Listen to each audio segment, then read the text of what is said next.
spent a year as an economic policy advisor to Senator Orrin Hatch of Utah. I've never had a better boss.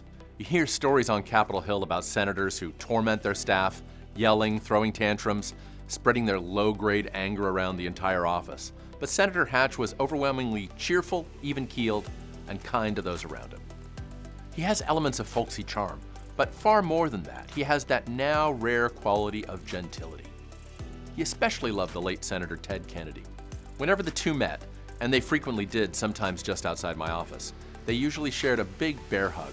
No mere political shoulder-to-shoulder touch, but the real thing.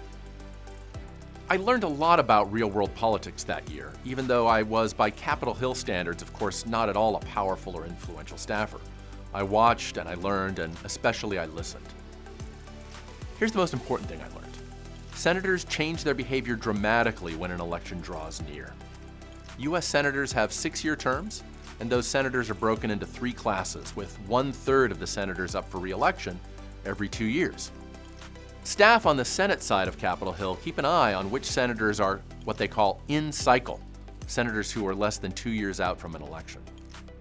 I recall a passing comment of a Senate staffer about a now retired senator, relatively powerful, from the Midwest. Here I'm paraphrasing a 16-year-old memory. The staffer said, "Oh, he's been voting to please the party the last 4 years, but now that he's in cycle, he'll be heading right back toward the center." You might think it's obvious that senators behave differently when an election is around the corner, because it is obvious. But if voters were easily duped, if they were mere puppets manipulated by TV ads and a few handshakes, then a looming election would only change the senator in superficial ways. You'd have some more flights to the home state, some more interviews with local TV, some more ads with a waving flag and with the senator's smiling family. And those would be the only signs that an election was coming up. Superficial changes, not changes in substance or changes in policy.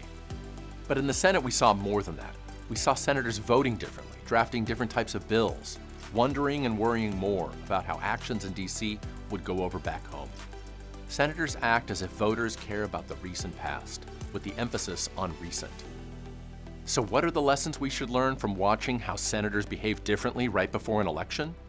First, if you're hoping for politicians to act with bravery, don't hope for much in an election year. Second, if you'd like your politicians to be braver, have fewer election years and give politicians longer terms in office so they have enough distance from the voters to act with bravery. If you want to learn more about public choice, check out some of our other videos